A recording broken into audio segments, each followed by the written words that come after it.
And then you transitioned from playing with Lou to doing a lot of work with Slaughter recently.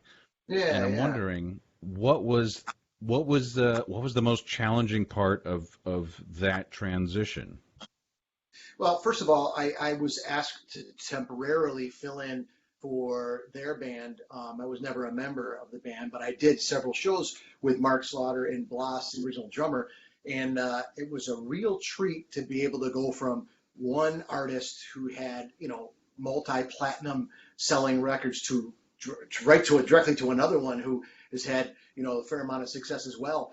I think the biggest challenge was trying to step into another guitar player's shoes, and like we talked before with the Foreigner and Mick Jones material, is to try to emulate and try to recreate those parts, but going from one style being Mick Jones to a Tim Kelly was, they're very different players.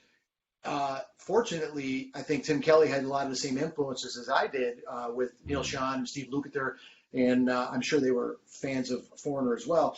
Um, Trying to step into, switch gears and step into that direction in his shoes and really try to pay respect. And I think that's what it's almost like it's been one of it seems to be a calling for me to step into these.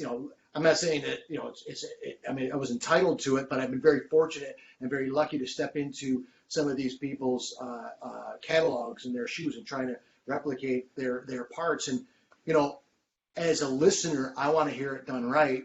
I don't want it. I don't think anybody wants to hear my version of it. They want to hear what was recorded, and that's what I tried to do with them too. And I think it went really well. I mean, I had a really great time with those guys. I mean, made some really really good friends, which I hope that in my opinion, lifelong friends. I mean, Mark's a great guy, Blas. We played with a bass player that's friends with Mark named Jamie Millard, great guy, Nashville guy.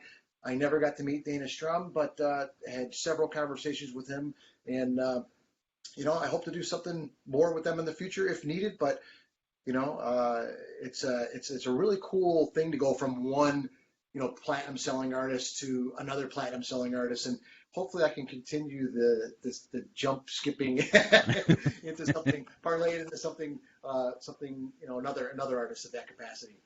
Right, right. And also, I think it speaks to A, your versatility, and B, the importance of versatility in today's music scene. I mean, there's some guys out there that are great guitarists, but they've got a single lane and they can only play in that particular lane or realm. Hmm. And Hmm. so, I find it fascinating that two diverse artists like Lou Gramm and Slaughter have come to you and said, Yeah. "Yeah, you're the guy for us." So I'm wondering what advice you would give to up and coming guitarists about how they can be so versatile. Well, I think that you should not limit yourself. Like you say, stay in your lane. I think you should have a few different lanes and dabble a little bit in each lane. It's good to be proficient at many things. Obviously, you want to be, very proficient at your craft to be able to jump around. But I think you should listen to different artists and play different styles. And you know, play in a cover band. If you're an up and coming guitarist musician, play in a cover band that plays multiple multiple, not necessarily multiple genres, but that doesn't hurt either. But I mean, if you play multiple artists' music and try to stretch yourself and try to really listen and try to really dig into a player and really try to deliver what you're hearing, because essentially I think that's what the listener wants. It always goes back to the listener. You always want to do what the audience and the audience wants, and to be a first call guy, or a guy who gets called frequently. That's probably a good idea to be diverse. You know what I mean?